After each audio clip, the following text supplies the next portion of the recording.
Good morning, good afternoon, everyone. We'll be starting soon. We're just waiting for people to join.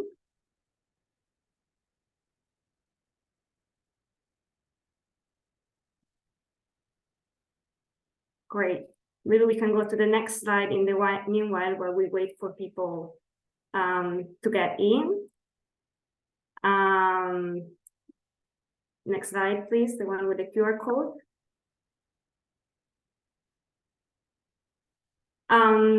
So while we're waiting for people to join, we'll be having a couple of Mentimeter questions today.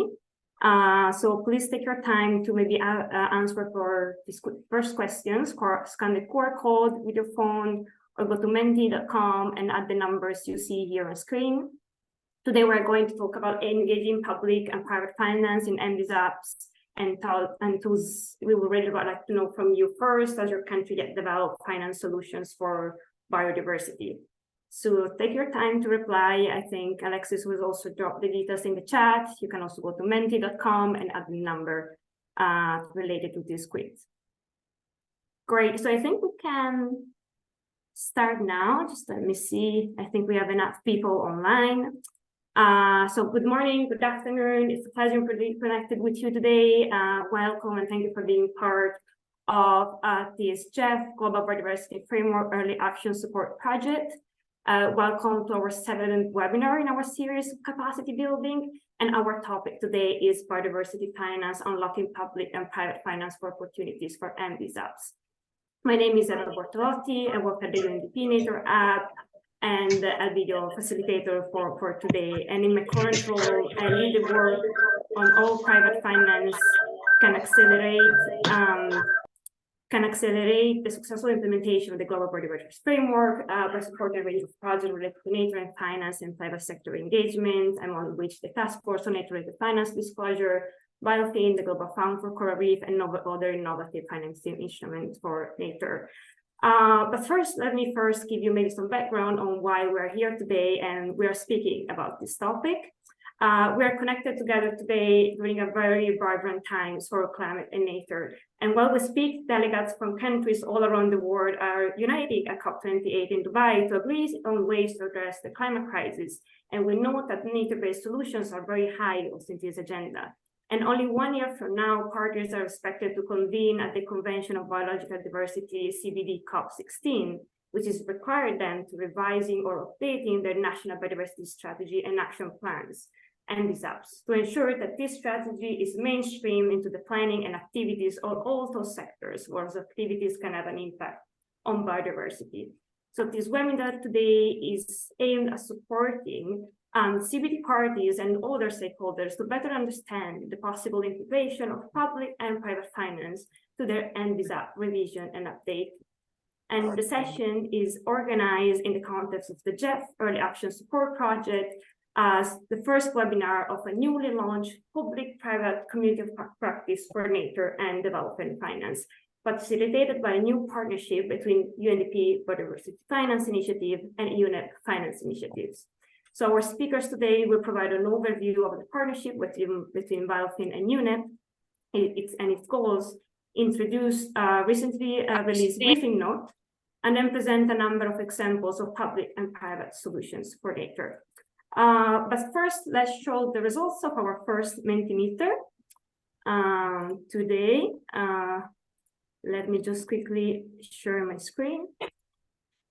So I see people are still kind of voting in, but I see a lot of engagement. I see a lot of countries, yes, have already started developing both public and finance instruments, but there seems to be a majority of public-related finance engagements on biodiversity, less focus on private solution, and also see numerous no's. So this is exactly what we need to start addressing today. So all countries start engaging and developing these type of solutions. So I think we can stop our survey today. We'll go back to the Mentimeter later. I stop sharing my screen. We can go back to the slides.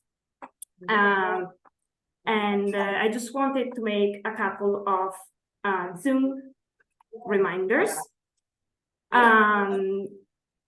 We are having simultaneous transactions today, simultaneous interpretation. So if you want to listen to the webinar in English, of course, go ahead, stay in your current channel. If you want to change the language to Spanish or Russian or French, you can go into the interpretation option and change your channel and stay on that channel for all the time.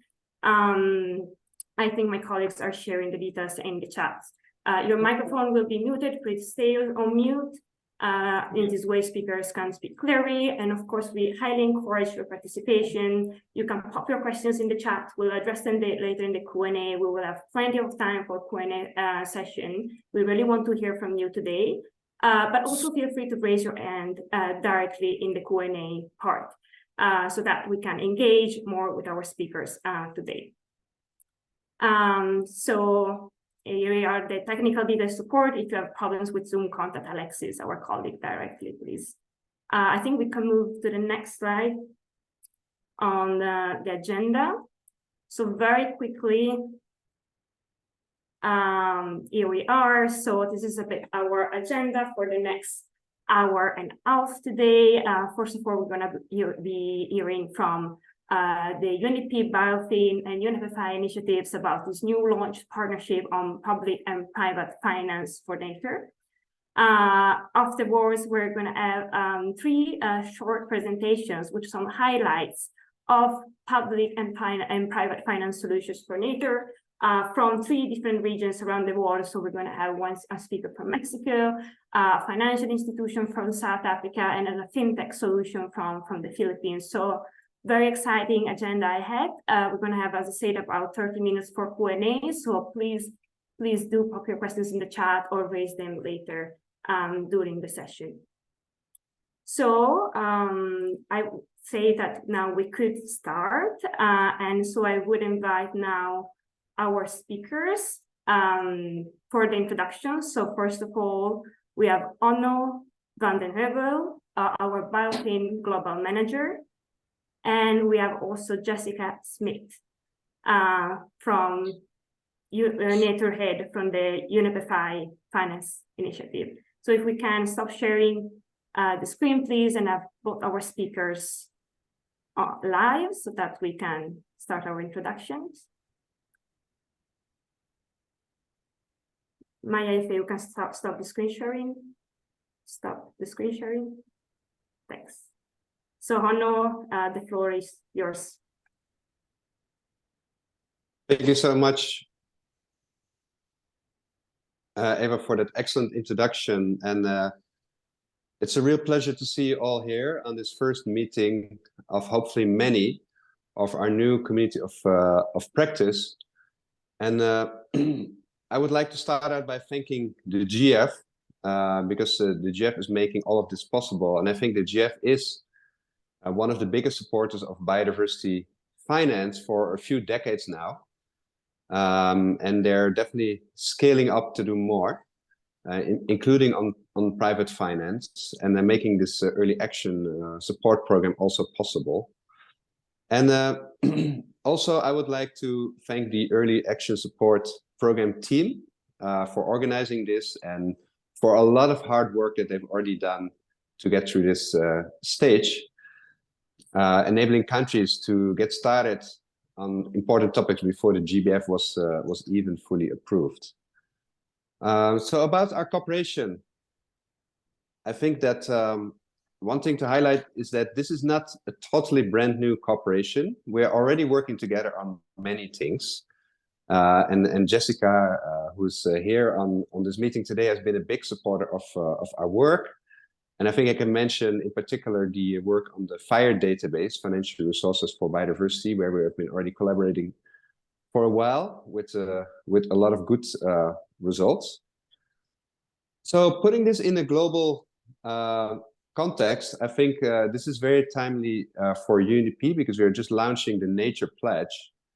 I'm not going to go into detail of what the Nature Pledge means, but if you want to understand it, it basically means from now on, we're not going to just look at only conservation in the biodiversity community, but really go through the whole economy and integrate biodiversity everywhere. And where better to start than, of course, with the private sector. And I think we're already aware that the private sector investments have a very strong linkage with nature, and perhaps this wasn't so much acknowledged in the past, but over 50% of our GDP is moderately or highly dependent on nature. That's actually very, very significant. And also we know that nature-based solutions can provide over 37% of the mitigation needed to reach our climate goals by 2030. So I think there's no doubt that it's actually long overdue that we integrate nature better into development, and in particular looking at the finance sector. And if you look at what the biodiversity community is telling us, we need to mobilize more than $200 billion per year, according to the GEF. That's a daunting task. And so I think not many people will think that the public sector alone is going to do this. We definitely have to engage with the private sector. So let me just explain a bit what BIFIN, what our journey so far has been. So BIFIN is now 10 years old. It's a kind of growing, and we have been working in the past 10 years in so far 41 countries to design what we call national biodiversity finance plans. And these include public and private sector actions to either mobilize finance, green finance, or to deliver finance better than before. And how are countries doing that? Well, we provided them with a menu, which is called the Catalog of Finance Solutions. It lists more than 160 finance solutions or mechanisms that you can use in a country. And they choose from that, or they may have other ideas, and they put maybe 10 of them together into their national biodiversity finance plan. But we definitely don't want to stop there. Most importantly, we also work on the implementation of this biodiversity finance plan. Now, zooming in on more the private sector, I think that this approach resulted actually in very interesting results, because let's say quite a few different initiatives maybe selected one solution or one thematic area to focus on. And this sort of broad perspective ended up in a kind of multidimensional approach. And this is very well represented in a publication we did back in 2020 called Moving Mountains. I'm just asking one of my colleagues to put the link to this publication in our chat box right now. But the idea of this publication is, first of all, that moving mountains is needed, because to get the private sector on board for nature is possible, not easy, although the momentum is rapidly shifting in the right direction right now. But we really want to promote this multidimensional approach. So what do we really mean by that? We want to, first of all, look at things like reporting. The private sector first should start to find out what are actually, how are investments related to nature, impacts, dependencies, and also risks. And of course, the TNFD is the best current example of that right now. And also we need to look at the enabling environment in countries. Private sector investments don't stand on their own. We can work at fiscal incentives, either providing a positive incentive or maybe greening the ones that have turned out to have a negative impact on biodiversity. And we can also look at things like certification, and we can, address several pieces of this enabling environment and provide the right incentive for the private sector to start increasing their investments in nature positive areas. And this can also include things like blended finance and specific vehicles to unlock and catalyze private sector investments. And also things like CSR, which are maybe not the big one. We can all help to align them to biodiversity. So let me just share a few things that we have been doing at BIFIN over the years. So first, starting on the public sector side, we have seen the most results so far. In total, globally, we have seen more than $400 million of what we call finance results. And most of those are actually in the public sector. In Botswana, for example, we helped to revise the protected area fees. And as a result, in the first year, they had 3.6 million increase in revenue from those same fees. And in the Philippines, we helped to generate new budget for protected areas. And there we've seen more than $55 million increase over a number of years in protected area budgets. In Malaysia, we worked on a very interesting mechanism called ecological fiscal transfers. And there we've seen more than $87 million in investments over a number of years through this new transfer mechanism. And in Colombia, we worked with the city of Bogota on a payment for ecosystem services model, where now more than 1,000 hectares are under this mechanism, and landowners are rewarded for the conservation efforts. And the government of Bogota, which is a city, put more than $1.5 million in this mechanism. So it shows that there's a lot of potential as well, where the private sector can be rewarded by the public sector and increasingly by local governments. Now, moving to the private sector more specifically, we have worked on a range of mechanisms in Zambia to create incentives for green bonds and to start a green bond framework. And just right now, as we are here in the COP, there was an announcement that the first green bond in Zambia was announced. So it's starting to really pay off. We also have worked in several countries on investment platforms, for example, South Africa, Mexico, and Costa Rica. And we worked in Peru on public-private alliances under a mechanism called the Work for Tax for Work mechanism. And in Sri Lanka, we have worked on sustainable tourism certification. So by providing this certification, hotels and also companies are incentivized to invest more in sustainability to achieve a certain level of certification. And I've been very lucky last month to visit some of these destinations to see the real action on the ground. It was actually quite impressive. And another example is our work on crowdfunding, which we have done in a number of countries, where we have been sourcing finance from anyone out there and seen actually in total almost $2 million of results from a variety of crowdfunding campaigns. So those are some results, and all this work will be scaled up with the new GEF-EAS program, where 91 countries from next year will start to do their national biodiversity finance plans. And before I close, I just want to highlight a few tools. I already mentioned the FIRE database, which has seen already around 30,000 views so far, especially after a recent post of Jessica. It actually crashed. But we're going to upgrade the server now. And we're also working on a taxonomy for biodiversity expenditures and on a guideline to repurpose harmful subsidies. And most importantly, more broadly in UNDP, we work on a number of different mechanisms, including the Nature Facility, which is really going to be a new mechanism to accelerate investments in nature-positive areas in connection actually to national biodiversity finance plans. And we're also part of the Secretariat of the Biodiversity Credit Alliance to make sure that we get this mechanism right, where others maybe went into many different directions. So I just want to remind everybody that we also created a publication called Engaging Private Finance in the MSUB Review and Implementation. And you can find it online to learn more about this topic. And I really want to encourage everybody to be very active, to ask a lot of questions in the chat or by raising your hand. And I'm looking forward to a very lively discussion. Thank you.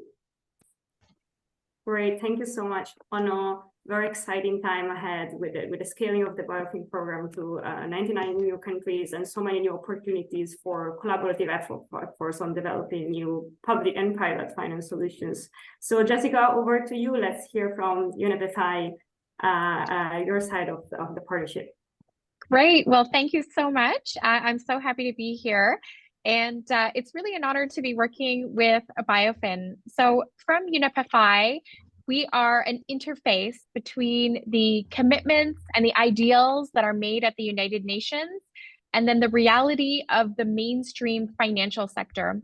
So we run industry platforms for banking and insurance.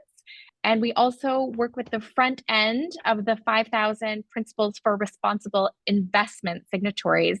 And we also have other work, for example, with export credit agencies, which just launched, multilateral development banks and others. So we're really working in the mainstream of finance. And in fact, at UNFI, we don't normally work with governments except for financial supervisors and regulators of the financial sector.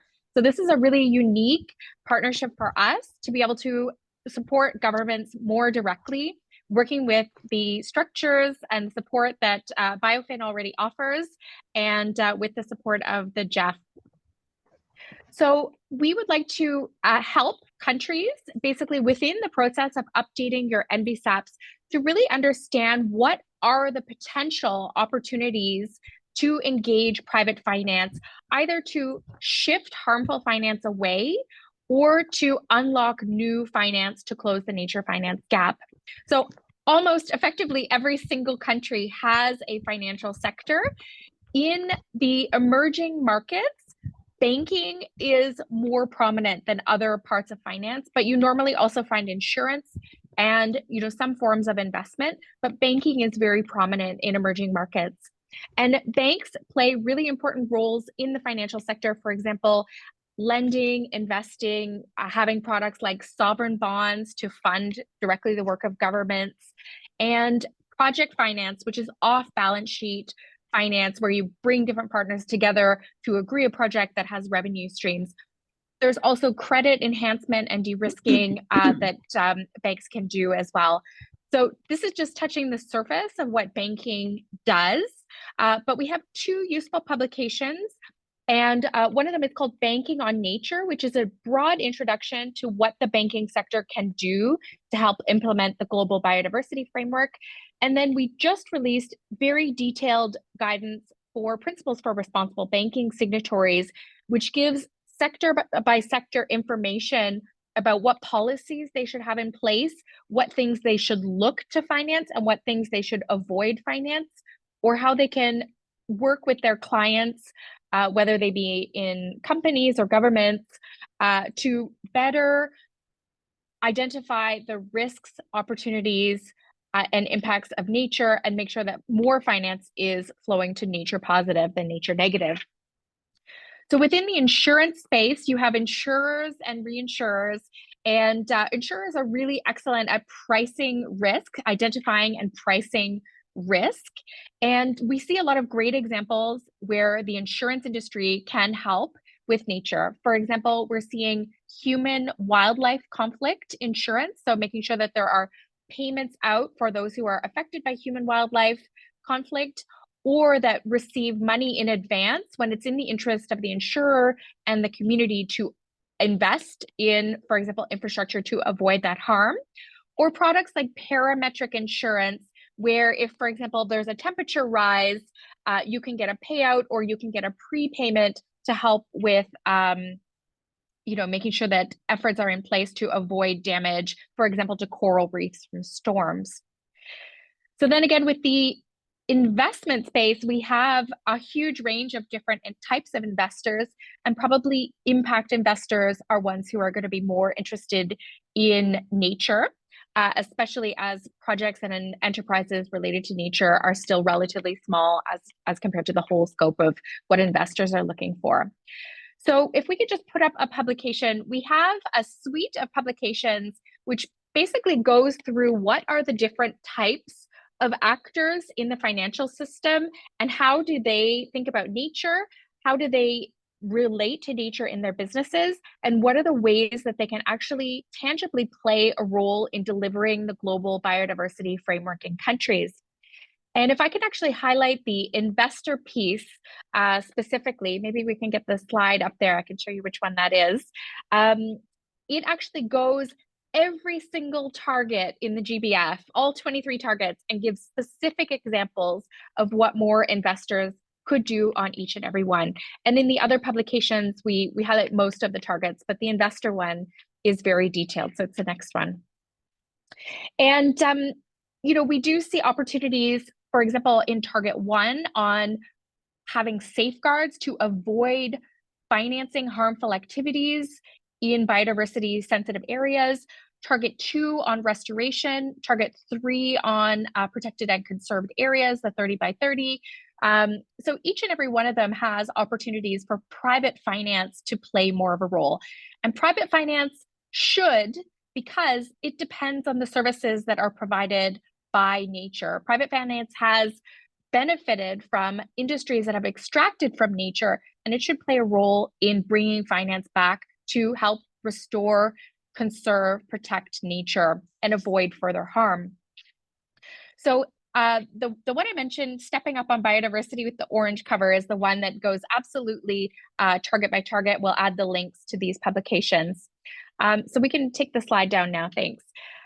So every year, UNEP-FI for the last 3 years has started the year on a positive note. And we have a series called New Green Shoots that highlights all the recent innovations in private finance for nature.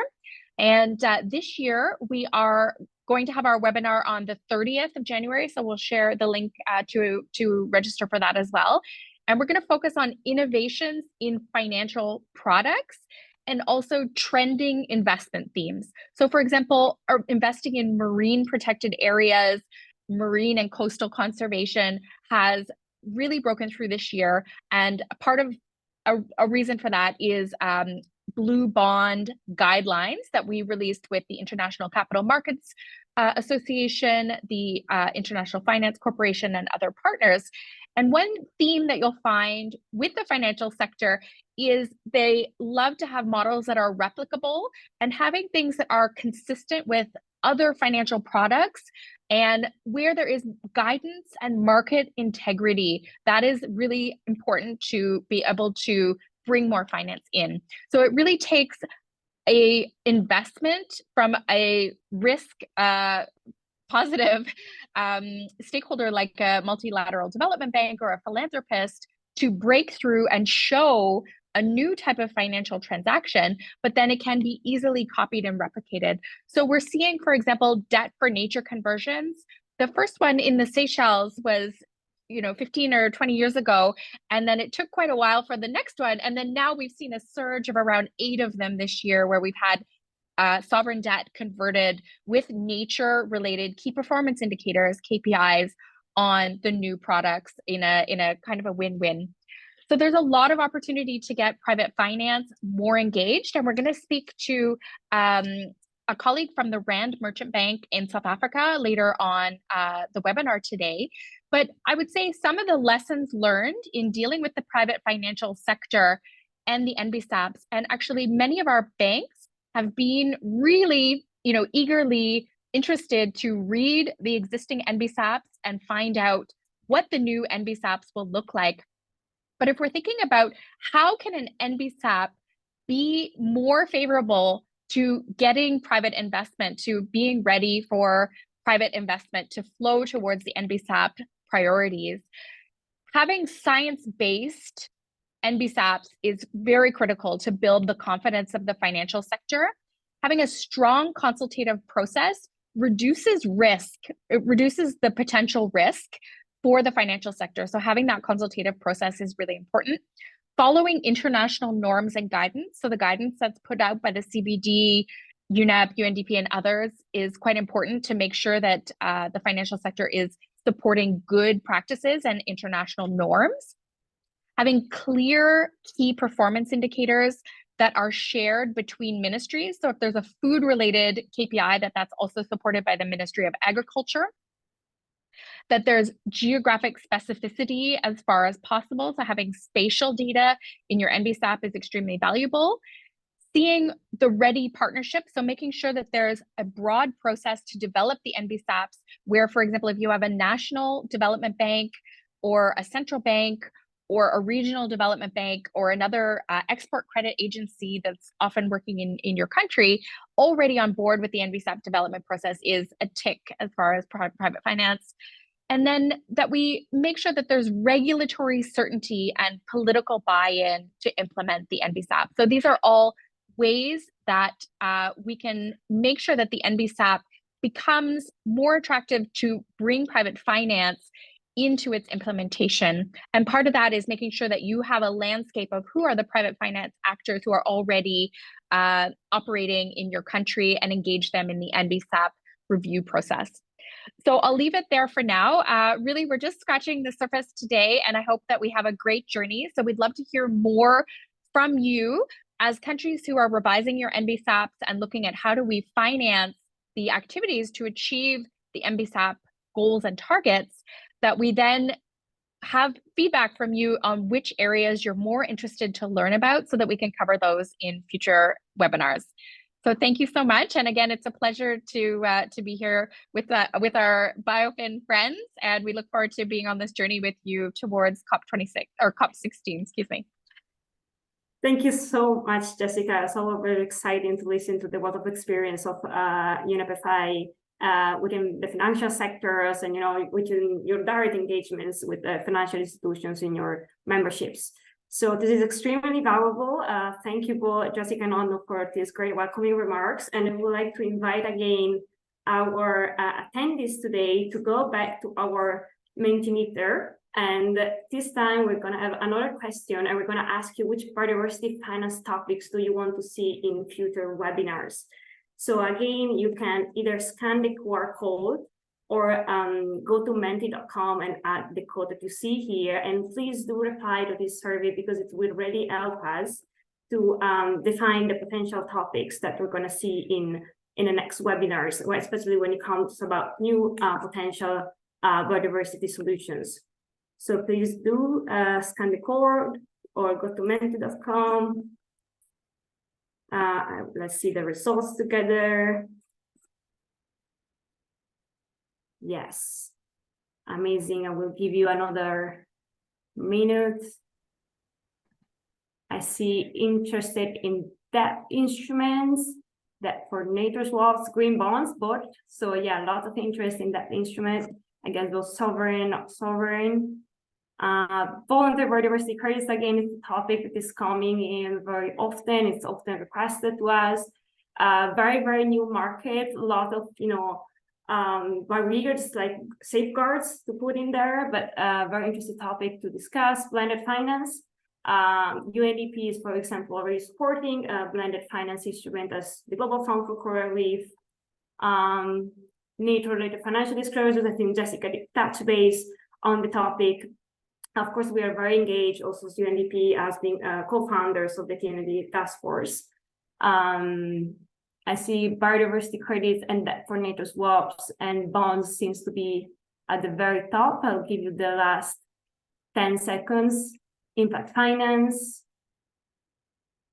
Some interest also in the carbon market. Microcredit schemes.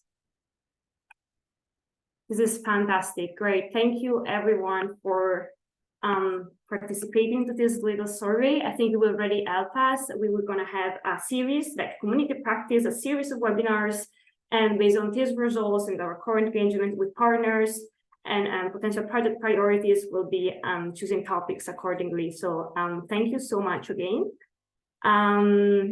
Let me then come back to our agenda of today.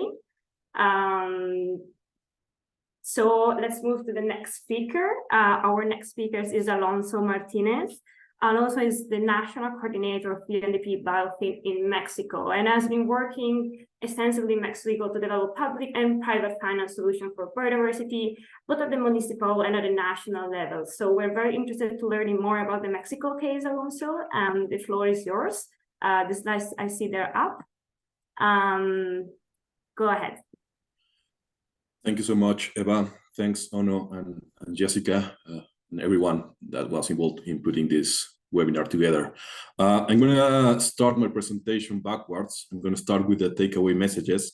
So if you have to take some key elements from my presentation, I have these 5 points that I want to share. So when working with the private sector and the public sector, first, let's strive to have an approximation to private investments in biodiversity and green employment. This is something we have been working with our National Statistics Agency, and it has been quite successful. So we need to know how much the private sector is investing in biodiversity, also to have a clear understanding of the financial gap we are trying to cover. Second one is that when developing biodiversity finance plans, even though we should strive to integrate the private sector in the consultation process for the whole strategic plan, we have been sensing here in Mexico that the private sector is more related to targets 2, 8, 10, 14, 15, 18, and 19, and that the language in these goals is quite more receiving or is more open for the private sector. The third one is that voluntary schemes in the private and financial sectors are needed to pilot and test innovative financial mechanisms, but eventually regulation is necessary to accelerate integration. we need to remember that voluntary schemes in the private sector might be looked at as a loss in competitiveness in the private sector. So we need to have a solution for everyone, and that comes as a regulation. The fourth one is that we need to strive to facilitate the development of indicators, metrics, and evaluation tools. I think the work of initiatives such as UNEP-FI and BioFin is crucial for that, trying to build a platform between the private sector and the environmental sector. And finally, that biodiversity degradation, we need to remember that is closely related to market failures. And thus, Target 18, analyzing the potentially harmful impacts of incentives and subsidies on market distortion is necessary. That is also something that we have been learning so far. And right now, I want to go through really quick through two of our financial solutions that we have been seeing these takeaway messages on the field, right? So first of all, the subnational public and public-private solutions is our work in subnational governments. So there we have been working with Project for Finance Permanence, for example, with WWF in Yucatan. We have also been working on ecological and carbon taxes, particularly as BioFin is a biodiversity finance initiative. We are working on forest compensation, the role that forest compensation can have related to taxes, and how these taxes can finally fund sustainable forest management and also conservation.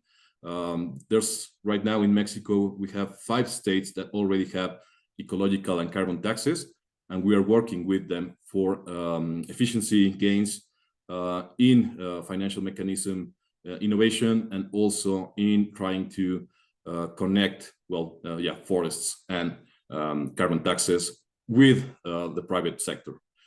Then we have also been working on creating green investment offices. Right now, Mexico City and Jalisco, which is a state in Western Mexico, have already green investment offices, and they are working on building projects and a project portfolio that relates the climate agenda with the biodiversity agenda, and how we can start integrating the private sector in financing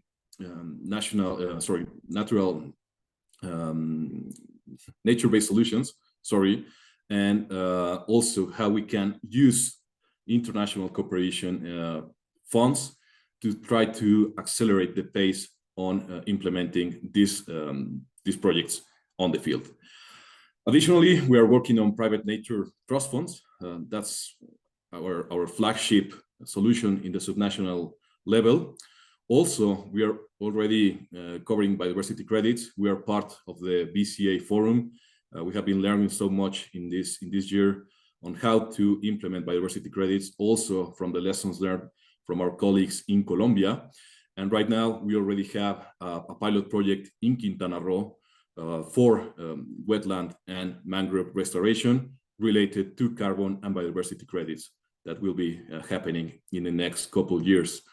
And finally, we also have community-led voluntary carbon markets, which kind of try to integrate gender approaches and also the role of IPLCs in carbon markets, how we can develop capacities in IPLCs to allow them and let them create their own projects related to carbon and biodiversity credits.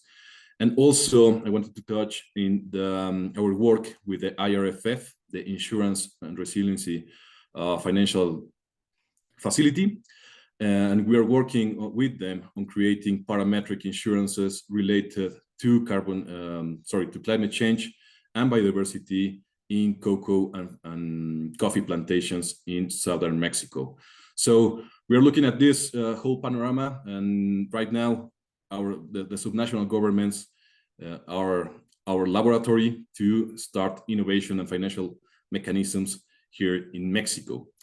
And well, I know I'm a bit short of time, so I'm going to pass to the second solution. So we can change the slide right now. Thank you so much. And the second solution, we are also looking a lot of private involvement is, of course, mainstreaming biodiversity in the financial sector.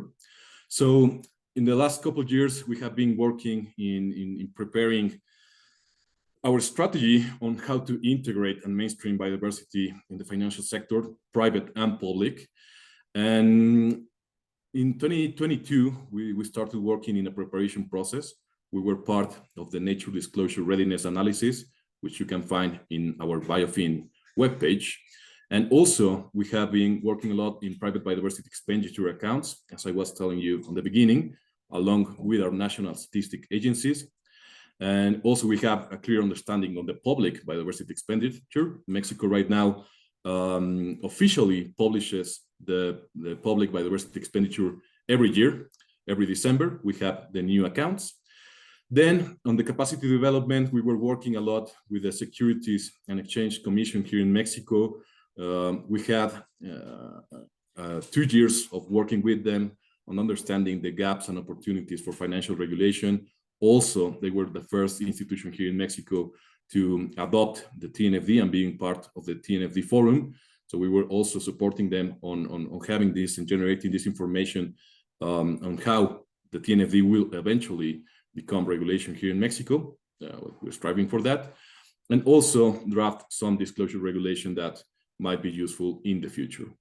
Then we are working also with the Central Bank of Mexico, Banco de Mexico, on creating also, generating also a lot of information on having to kind of create the floor to start discussing with the private and public institutions on how we are sensing the adoption of nature-related disclosures, particularly TNFD, but also we are looking on several metrics and indicators. Mm-hmm. And so finally, I kindly ask you to wrap up because we are running short of time. This is great. Thank you. Okay, just like 15 seconds. So next year, we are starting on TNFD piloting. We are also working on metrics and indicators for biodiversity disclosure using more than 7 international standards. We are also working on a community of practice between IPLCs and finance. And finally, we are going to develop with the central bank a study on biodiversity scenarios that will be also related with the biodiversity taxonomy here in Mexico. Thank you, Eva. That's amazing. Thank you so much, Alonso, for bringing this perspective about what the, our public and private finance solution can be developed together to maximize impact, at different levels, both nationals and involving also different types of solutions. You mentioned insurance, finance sector, and so on. This is very interesting. So now we'll be moving to the next speaker, much connected to what Alonso mentioned about engaging financial institutions too. We're changing a bit perspective and hearing instead from a private bank in South Africa, the Rand Merchant Bank, which is a subsidiary of First Rand, which is a member of UNFI.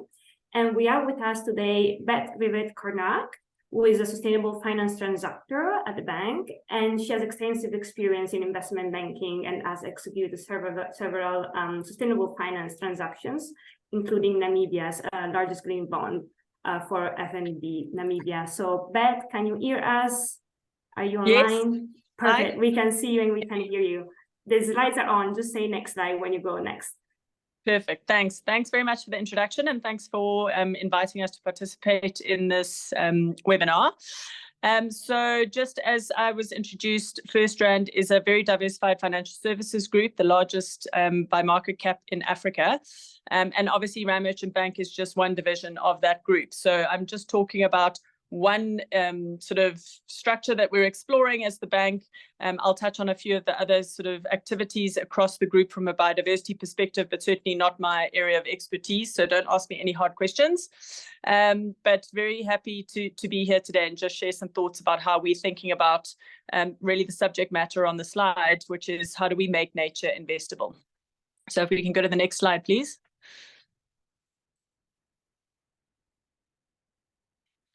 So I guess our key point of departure as an investment bank is how do we use our core skills and capabilities to develop nature as an asset class, because we fundamentally believe that that's what's needed if you're going to achieve the scale of funding that many participants in the webinar have mentioned we need to deliver on our global biodiversity commitments. And really, as a first step, what we're trying to do is crowd in a broader set of market participants, particularly given our role in the economy, the private sector investors, who, as Jessica alluded to, are starting to better understand the benefits that they derive from ecosystem services, both from a sort of community, a corporate or an investment perspective, as well as just from a broader sustainability for the economy, and what the cost of delivering those services is on a sustainable basis. Onno stole my stats about, 50% of global GDP, or $44 trillion, is moderately to highly dependent on nature. And as I'm sure most people on the webinar know, the World Economic Forum says 5 of the top 10 risks for corporates in the medium term are nature related. So, obviously as an investment bank, our primary clients are corporates and institutional investors. And so this is moving rapidly up the agenda from a client perspective. And as a bank, we need to be starting to think about solutions that are relevant for them in achieving what their objectives might be. On this slide, we just sort of provide an illustration of what we think some of the sources of funding are for delivering nature positive or net positive biodiversity outcomes. So those are shown on the left-hand side. To date, I think predominantly the funding has come from the top 3, so governments, public money, and philanthropy. I guess increasingly what we are seeing is appetites from investors, corporates, and wealth managers to invest in these nature positive outcomes at a scale that's needed to deliver positive outcomes. I think one of the big drivers we see for greater corporate participation, which obviously has been mentioned by a couple of speakers on the webinar, is TNFD. So I thought maybe here good to just pause and mention how FirstRand is thinking about that, about TNFD, which may be interesting to some participants on the call. So FirstRand is a member of TNFD, and as part of framework development, we participated in pilot testing projects and case studies to provide feedback to TNFD and obviously inform a regional perspective from an Africa context on developing the framework.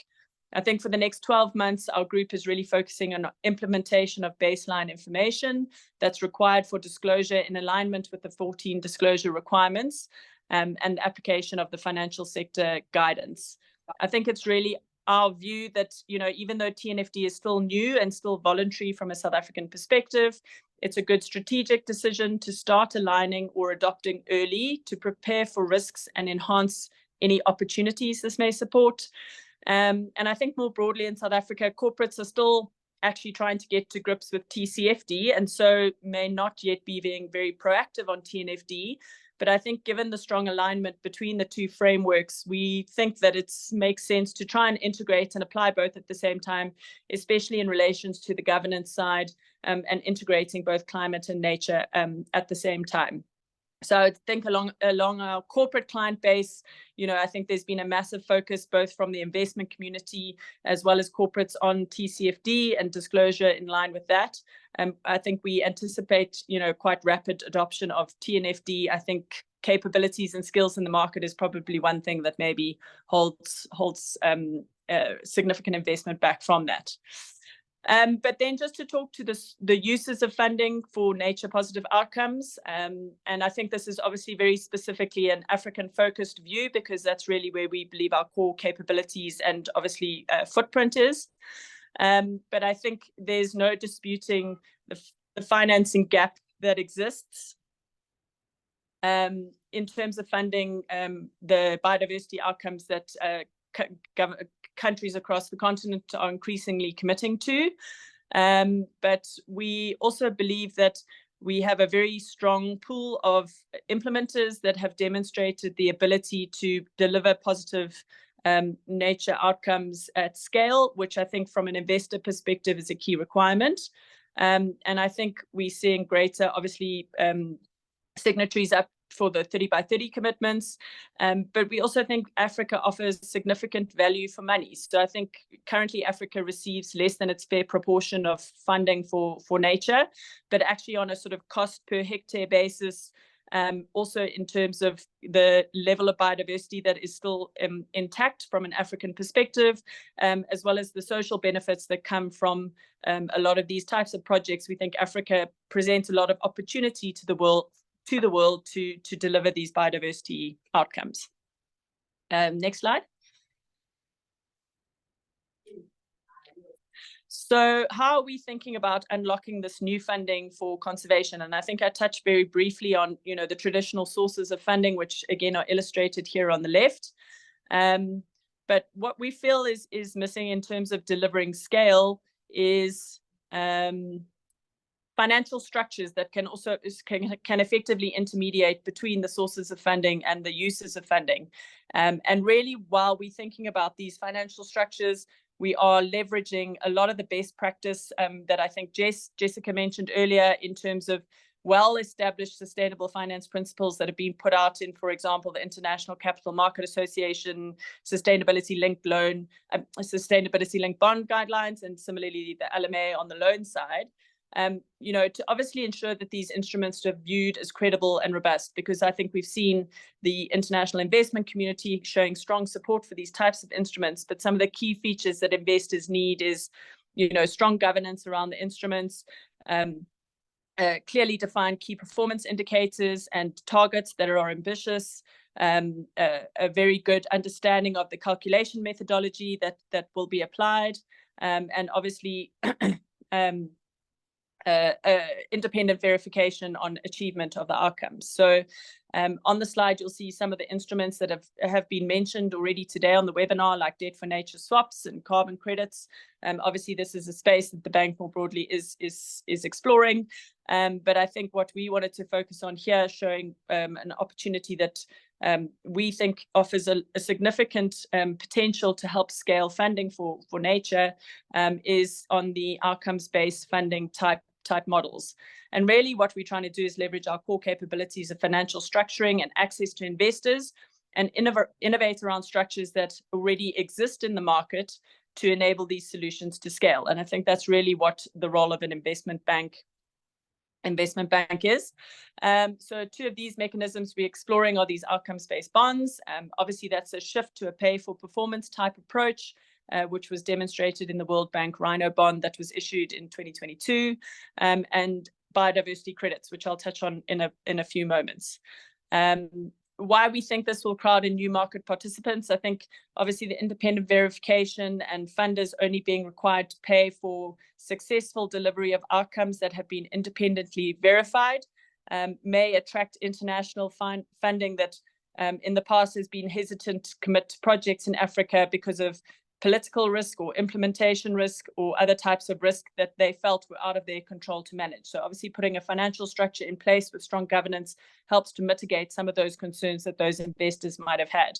I think, you know, similarly, we've talked about the corporates, but as TNFD disclosures are more commonplace and corporates are required to understand both their dependency and their impact on biodiversity, they'll be under pressure from stakeholders to also demonstrate how they're having a impact on, or how they're trying to mitigate that impact. And then, you know, the structure also then allows obviously the private sector to start participating on the investment side of the equation. So there we're talking to traditional investment managers, asset managers, pension funds. And what that does is also start getting that investment community to really better understand the costs and the benefits that are delivered through nature and conservation. And then obviously there's opportunities for guarantee providers to also play a role in these types of structures. Just to touch very briefly on biodiversity credits, I think we are also very interested in seeing how the market is developing and are participating from an Africa perspective in biodiversity incubators. There's a specific project where we think the outcomes-based funding mechanism almost can act as a precursor to a biodiversity credit while the market does develop around how the standards will apply. I think what our key message is, though, as an FI is, as biodiversity credits are explored, really we need to focus on how do we make it as simple as possible, because I think the key learning from finance is that simplicity enables scale. So I think that's really our angle in participating in these conversations. Is obviously it's key to translate the science into the finance, but how can we do that on a very simple type basis? So just my new slide, last slide, I'm conscious of time. I guess I know there's a lot of different types of participants on the call today, and we really do think all these participants have a role to play in enabling these types of outcomes. So I think it's been mentioned before from a government perspective, tax incentives, biodiversity schemes, encourage new investment instruments, and how do you help enable that? There's an existing strong donor community. Don't stop what you're doing. Corporates need to start seeing nature and biodiversity as an investment opportunity in their long-term sustainability, not a grudge donation. Foundations obviously need to incorporate biodiversity into their mandate rules. I think journalists, obviously spread the word about the importance and the strong link, obviously, between biodiversity and climate change. Investors need to look at how they can incorporate this into their mandates. Distance donors who may not have been interested in a market before, obviously explore, how this changes the way they perceive the risks that prevented them in the past. I think it's a change for a lot of the implementers that we engage with. We're obviously trying to build a very strong local industry around this, because I think one of the key constraints to sustainable finance has been, from an African perspective, what's the cost of a global verification agent? So how can we build local skills and capacity that can implement these solutions in a credible but cost-effective manner? And then obviously market enablers like stock exchanges, etc. How do you manage to bring down the costs for these types of solutions so that actually we unlock more funding for nature? Thanks. Super. Thank you so much, Brett, for this very exhaustive summary of your work, and for providing also this holistic perspective and underlining the roles of all the different actors and which role they can play. And I think this is really the core of leading change. Also engaging governments, as was mentioned by Anna at the beginning, to really develop public policy and legislation to incentivize or mandate change in the private sector. So, for example, for bonds, developing biodiversity taxonomy for green bonds would enable future green bond issuance to better define and support biodiversity-focused initiatives. So I think this is a very, very useful overview, and I'm sure participants will have more questions for you later in the Q&A. We just have our last speaker for today, and we're changing continent again. We're now flying to the Philippines. So after hearing some perspectives from Latin America and from South Africa, now we have our speaker from Asia, who will speak about GCash Forest, which is a partnership between GCash, Biofin, and WWF, which is an initiative that is using mobile money app to engage users in the Philippines to take steps to be more environmental friendly. So I would like to give the floor now to CJ Alegre, who is the sustainability head of GCash. So CJ, please tell us more about our partnerships with the public sector and a fintech company can work, and how the different stakeholders are engaged in this type of new solutions that you develop in the Philippines. So if we can go to the next slide, and CJ, the floor is yours. Next slide. Next slide. Hello, good evening from the Philippines. So to the 150 participants here, so maybe the question is, how did a fintech company create the biggest digital eco-movement in the Philippines? And the answer is technology for good. So today I will share how GCash, a fintech giant in the Philippines, made it easy for every Filipino to help rebuild the forest and protect the biodiversity here in the Philippines. Let's move to the next slide, please. So as an e-wallet in the Philippines, we are now part of the everyday lives of the Filipinos. 8 out of 10 Filipinos are using GCash at least once, so we are deeply embedded in the lives. And with over 80 million registered users in GCash, we recognize that we have the responsibility and the capacity to scale climate change education and influence the Filipinos to lead a more sustainable life. So moving to the next slide, we'll show you the 3 pillars critical to our climate action plan. So number 1 is we help avoid additional emission by driving digital transaction instead of manual. So we are eliminating all the emissions from the manual transactions. Number 2, we are helping reduce the impact of climate change by making tree planting easy, accessible, and of course, free for all Filipinos, and protecting the local ecosystem to drive biodiversity. And the last pillar is we protect and rehabilitate ecosystem, making diversity thrive. So in the next slide, in 2019, showing here that we launched G-Forest, an interactive platform that make it easy for every Filipino to contribute in rebuilding the Philippine forest. In just 4 easy steps, every Filipino can now plant a tree anytime, anywhere. So one, all they need to do is just use the app. They can pay bills, send money, buy load, or even save money. By making digital transactions, they are already helping avoid additional carbon emission from commuting, power usage, and paper. And the second step is collect green energy points within G-Forest. These points are equivalent to the avoided carbon emission calculated by our partner, China Beijing Exchange. So this is, instead of giving our customers vouchers, discount, or freebies, we are giving them the gift of sustainability, the gift or opportunity to help the environment. And three, once they have enough energy accumulated, users can choose from our digital tree nursery, featuring local trees that will help improve biodiversity. We have more than 20 species of fruit-bearing trees, timber trees located in Eco Watershed, managed by our partners from WWF and Biofin. And last, they can plant a digital tree. And for every digital tree planted, GCash will plant an actual tree on their behalf. And because it's so easy, because of technology, now we have 15 million green heroes. These are the active GCash users who are collecting energy and planting trees. Can we please go back to the previous slide? And with the help of 15 million users, we already planted 2.7 million actual trees in different vulnerable areas in the Philippines, making sure that we have a rich biodiversity. And because of this app, because of their using app, we already avoided 58.1 billion grams of carbon emission. So with the use of technology, everyone can now be part of a digital eco movement. And in our next slide, we are not stopping.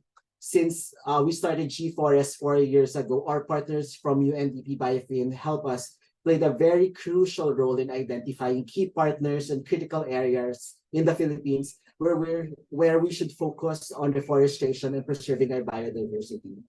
We also made it easy for our value chain partners to participate in the digital eco movement and contribute in the reforestation of with our co-management program.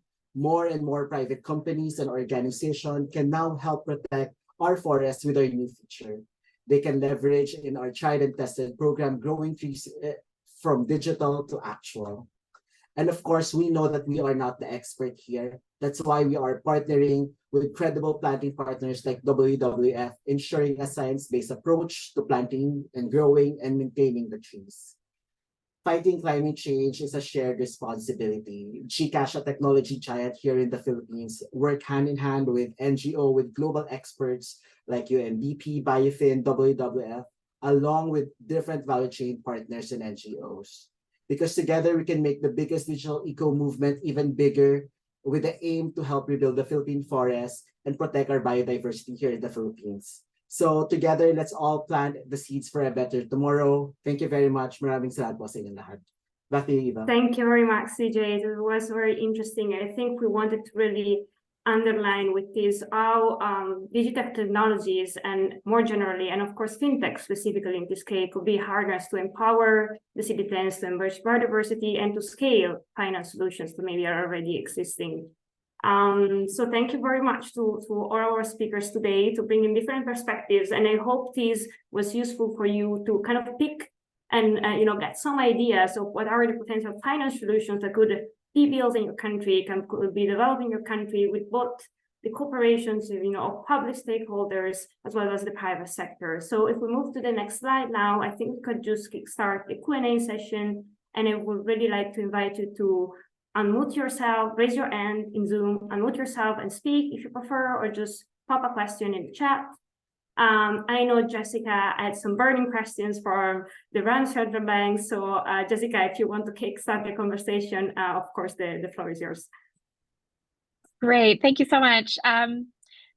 Super presentation, Beth. And actually, I was so glad that you mentioned the tax incentive, because South Africa has, I think it's now in its 3rd generation, one of the most, groundbreaking and advanced tax incentives in the world. So I think that's definitely something we should give some coverage to in a future webinar. So we have a lot of governments on the line, and you mentioned so many different stakeholders and what everyone could do. But since we have some governments here now who are policymakers in their own countries, is there anything else that you think governments could be doing to help unlock more private finance for nature? So, I mean, I think, yeah, Jessica, obviously we have very well-established sort of tax incentives for sort of protected area expansion. I guess what we're really talking about is on the investment side in terms of returns on these types of conservation bonds. Are there any tax incentives that would encourage greater investment? And I guess also what we see more broadly from a sustainable finance perspective in terms of regulations is really striking the right balance between regulation that adds to credibility and governance around types of instruments, but also then over-regulating a nascent market, which might then really dampen participation before it's even really got started. So I think it's quite a fine line to walk, but I guess for really new types of instruments or new markets where the sustainable finance market hasn't grown to the level it has in the developed world, how do we encourage corporates to participate? How do we encourage investors to participate without over-regulating too early? Right. I think that's an excellent point on over-regulating, because, for example, with the carbon market, maybe it went unregulated too long, and then now there's an response with biodiversity credits that we really want to get the market right. Just on the point about protected areas, I wanted to mention that we are working with the IUCN World Commission on Protected Areas Sustainable Finance Working Group on a publication about financing Target 3 specifically. And actually one of our findings is there's a lot of private finance tools that could be used for protected areas that aren't being applied to protected areas yet, that could maybe use some of the sovereign finance modalities that are already out there. So thanks, Beth. I'll open it up for any other questions now. Thank you so much, Jessica, for bringing in this point on the regulations. And I think indeed South Africa is a great case for the tax incentive, and we should really rethink. Also, I remember I was speaking with Beth about, how to also scale regionally. We're not only thinking about only national solutions sometimes, but also with finance solutions can be scaled at the regional level. So again, colleagues, feel free to raise your hands. I'm not sure if I can see everyone, so let me check if anyone has their hands raised, or pop your questions in the chat. I see there is one question coming in. For a colleague in Mexico, where do you see the most challenges and opportunities when trying to facilitate and scale public-private finance solutions at the local level? So maybe, yeah, where do you see the most opportunities, Alonso, moving forward in the next year, considering what you have achieved so far, and looking ahead in the next couple of years? Thank you. I think the biggest challenge right now is institutionalization of financial mechanisms. I mean, we are seeing carbon taxes and ecological taxes being the most effective ones because they are the ones that are related to changes in the law. So we need to strive at the local level to try to make these changes in the law, in regulations, in order for the financial mechanisms to go along in the long term, right? So that has been the biggest challenge, even though there's a lot of innovation right now in the subnational level. I mean, most of these ideas are coming from the subnational level. We need to start working on institutionalization of capacities, of regulations, and try to build also regional approaches, because it's different here in Mexico. Some of these solutions are related to changes in the government, and that risk can be lowered through regional approaches and also through the involvement and adoption of the private sector, right? So some of the questions they normally do to us is, what is the best characteristic of a trust fund or a financial mechanism? And the best characteristic for sustainability is that the general public is eager and it has adopted fully these solutions, right? When the general public and the society look at these solutions and they see the effect and the impact it has on biodiversity on their daily lives, then sustainability and adoption it's strengthened, right? Mhm. Yeah, also many thanks for interesting points about also, the changes in the political environment and how they affect the institutionalization of your finance solutions. I think we have a lot of good takeaways from your experience in Mexico. Thank you very much. And I see we have Bruno with his hand raised. So Bruno, if you want, you can unmute yourself and just pitch in and let us know your thoughts and your questions. All right. Thanks, Eva, and thanks to everybody. Jessica, good to see you. Yeah, so I think it's just to indicate that I think Ono earlier indicated that there's good news that's just coming out of Zambia around the 200 million, green bond, issuance that just came through at the COP today. And I think a lot of the stuff that we've discussed here kind of come to the fore. And one of the early lessons is the issue of first engaging kind of stakeholder mapping to really know who needs to be in the party early on in whatever interventions that you're doing. Because sometimes there's a bit of a knee-jerk thoughts that come along the way when you realize you actually forgot someone who actually needed to be on the table. I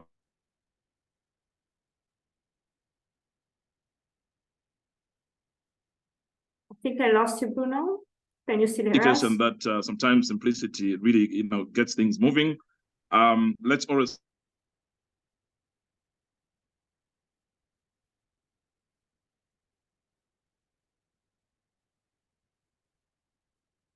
I think we're having some connection problems with Bruno. Let's give him a few more seconds. But just picking up on what Bruno mentioned, in the hope that it will be back online.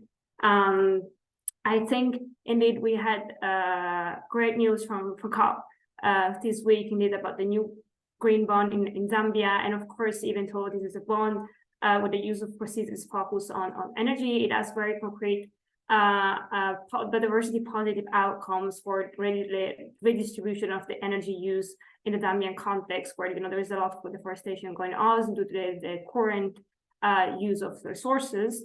And therefore, Bruno, I see you're back. I think we lost you at the very end. If you want to come back and conclude your question. I was just mentioning how indeed the bond in Zambia, it is still having very concrete biodiversity positive outcomes.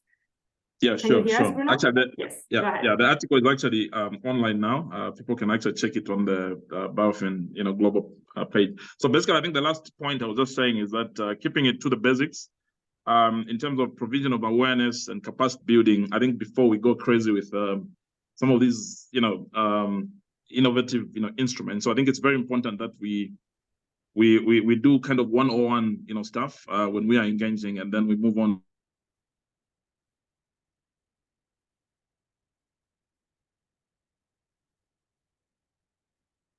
Yes, unfortunately, Bruno, we still don't hear you. I think the connection is dropping, which is a pity because we were making very interesting points.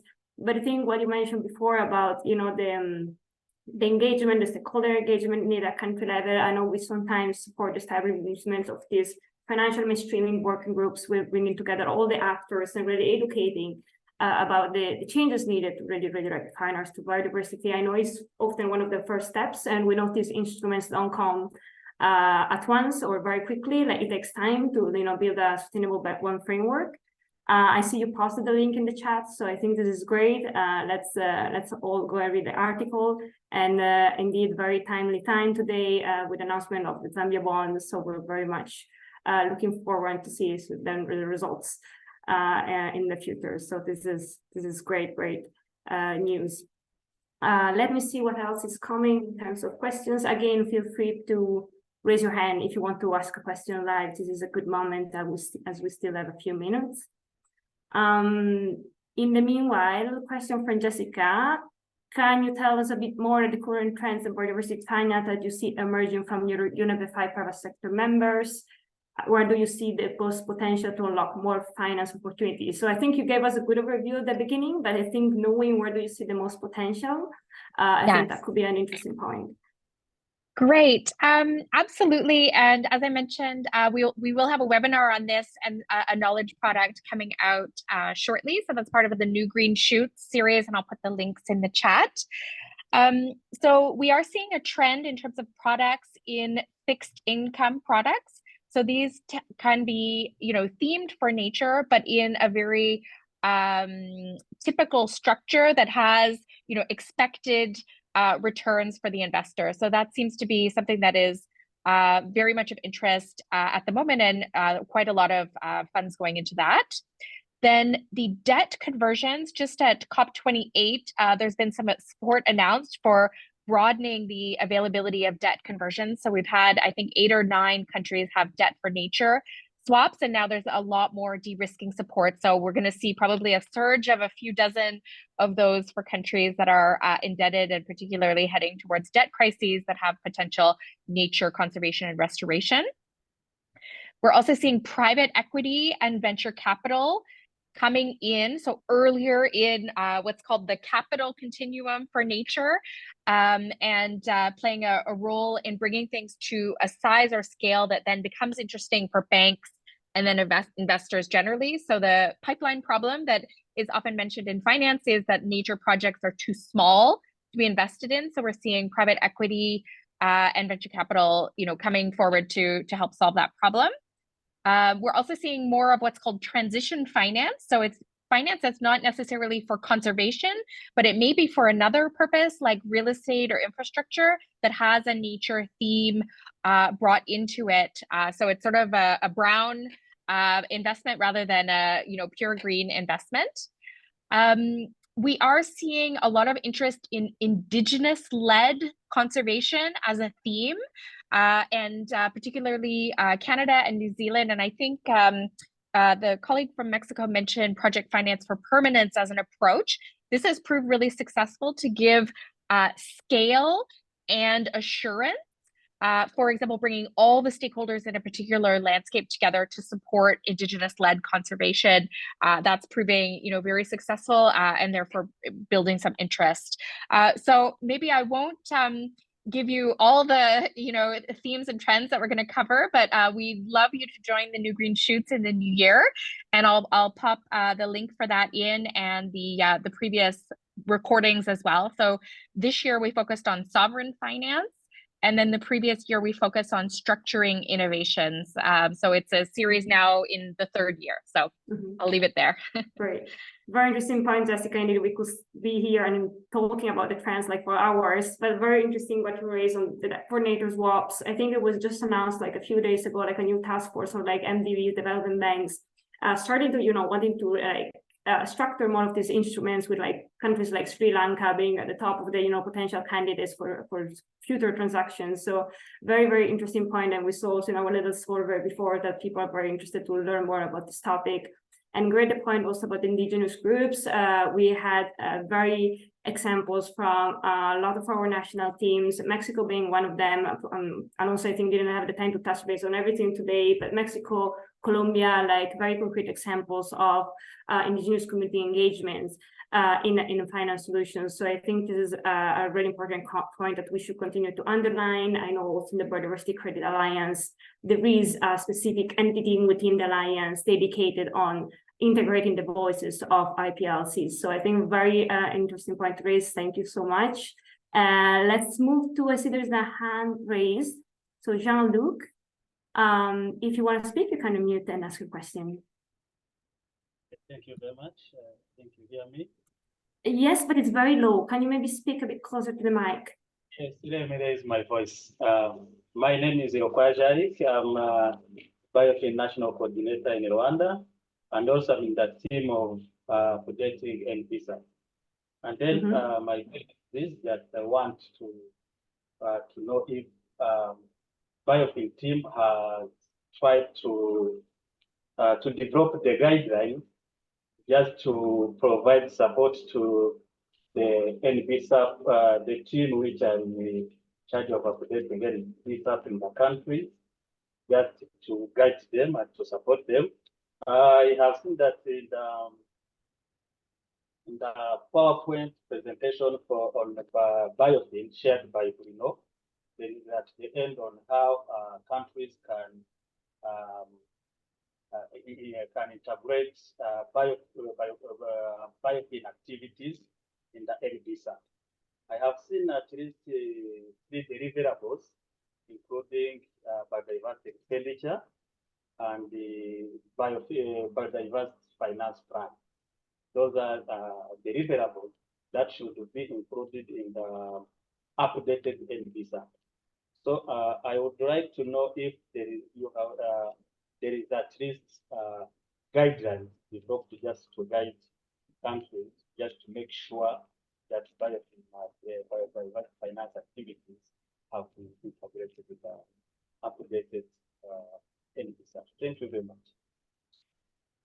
Great, thank you, Jean-Luc, for bringing this national perspective.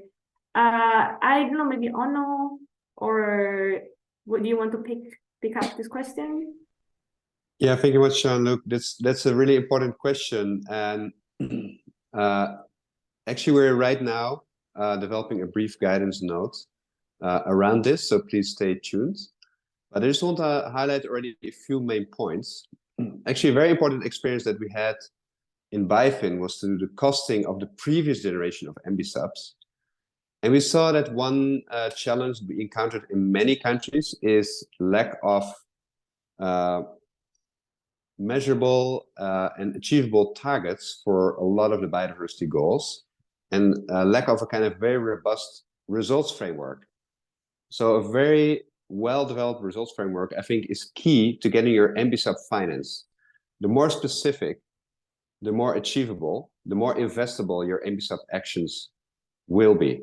So I think this is a very important point. And also, it will be really critical to look very carefully at the full spectrum of the GBF, and especially the target around repurposing subsidies, working with the finance sector, to really think very carefully what kind of actions you can include in your MBSUB there. I think it's the second very important action point. And also any other sort of financing actions that you include in your finance plan or elsewhere is really helpful to highlight them also in your MBSUB. So I think some very brief guidance is forthcoming, but I gave you just a sneak preview of that guidance here. And thanks for a really excellent question. Great, thank you so much, Ono. I think this is going to be very useful to know for the countries that concrete guidance is coming. And thank you for giving us this sneak preview in this webinar. I see there is a specific question from Malaysia. So I'm going to read it, and if anyone wants to pick it up, let me know. Malaysia has a vibrant private sector ecosystem. However, oftentimes private sector that has the financing capacity to move needles are the ones involved in extractive industries, or are involved in highly controversial areas as oil palm and plantation, etc. So how do we engage this private sector to unlock financing for NATO while balancing the risk of greenwashing? If any speaker wants to address this. Sure, I'm happy to. Oh, go ahead, Ono. Right. I'll just be very brief, and Jessica can come in right after. So I think I'm just going back to what I mentioned before about a multidimensional approach. So there's not one thing we want to do, but there are other things. So you can start with looking at the TNFD as an important, reporting and measurement series of tools that you can use, for all these enterprises to get going, so that at least it's clear how they do link to nature.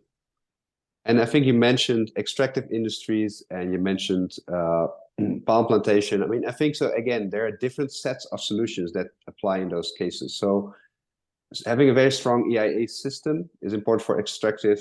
The system of offsets, also the rehabilitation payments has to be very well integrated before any mine starts. So you can look at all these different entry points. And for the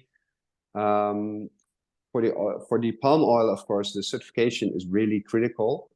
And there are a couple of other areas as well that I will not mention here. But the whole point is that you have to look at your sector, and you have to look at your issue, and you have to look at your actors and formulate the solutions according to the needs of the problem. So it has to be really fit for purpose. It's exactly what you do when you design a national biodiversity finance plan. So Jessica, over to you. Great. I think this is an excellent question because, of course, we want to avoid the harmful activities as far as possible. and shift finance towards the positive, but the interest of finance on a voluntary basis will always be towards the revenue generating opportunities. So I think some of the material that's in the recommendations of the Task Force on Nature-related Disclosure tries to make this a business case for companies and financial institutions to think about nature-related risks. But I think there's a very important continuum between voluntary efforts of private sector and regulation and making it basically normal practice to behave more sustainably.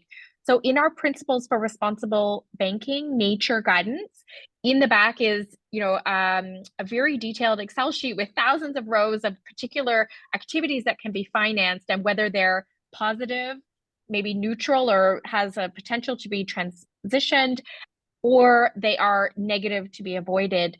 And actually, the more financial institutions that apply practices like this, it actually gives governments a way to think about how can the financial sector behave more sustainably and start putting that into regulatory practice. So governments, for example, have started to exclude, say that private financial institutions cannot finance coal-fired power plants.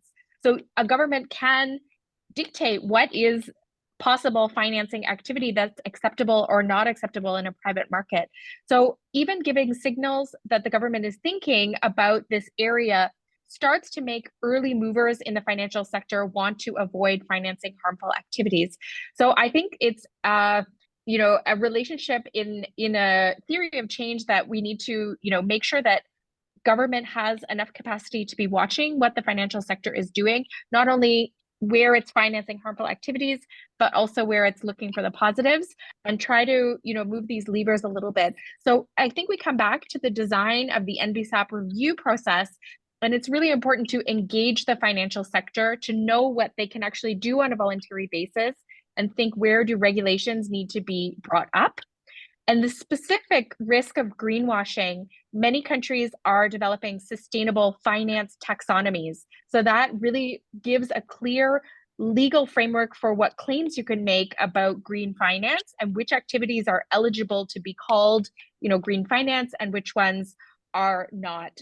So, moving towards thinking about having a sustainable finance taxonomy, it's probably something that's broader than nature. Probably it involves climate and other themes as well. But it's something that countries should be thinking about as it's trying to, do the work of shifting finance away from the more harmful and towards the more positive. But I think, Beth, do you have your mic off to add something there? Yeah, I mean, just another point to add, obviously at a kind of solutions level and how we think about it is, I think there's a lot of great best practice in terms of the sustainable finance principles in relation to both independent verification, both pre-issuance and post-issuance. So that's getting, suitably qualified experts to provide an opinion on key performance indicators and targets. And then obviously that post-issuance limited assurance process in terms of have those targets actually been achieved, which increases the credibility and I guess also the principle of transparency. So encouraging a lot of transparency from an issuer perspective in terms of how these instruments are structured and what they're aiming to achieve. Not the only things, but also help contribute to credibility, I think.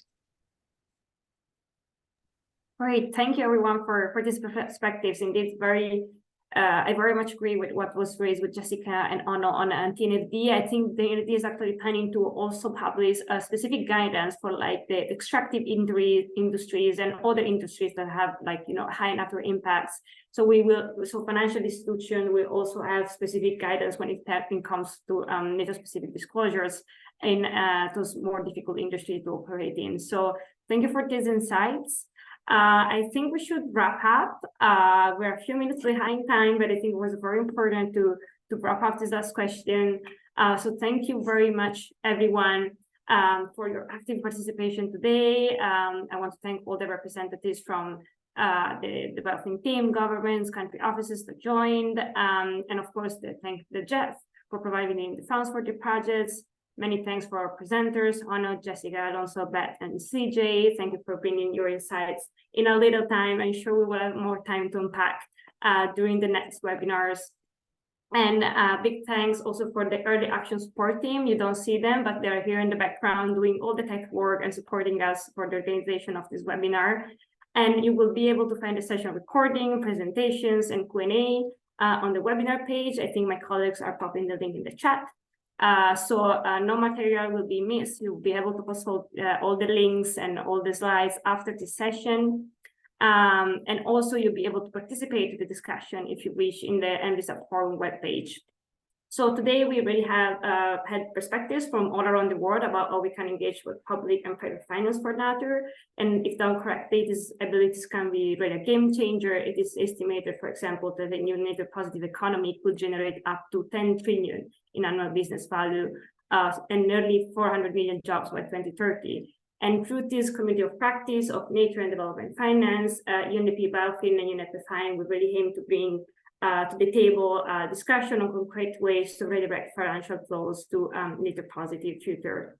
And we hope this will be really a space for you to brainstorm new biodiversity finance ideas and also build new partnerships. So we look forward to continue to work with you on the months ahead, and stay tuned for the next sessions.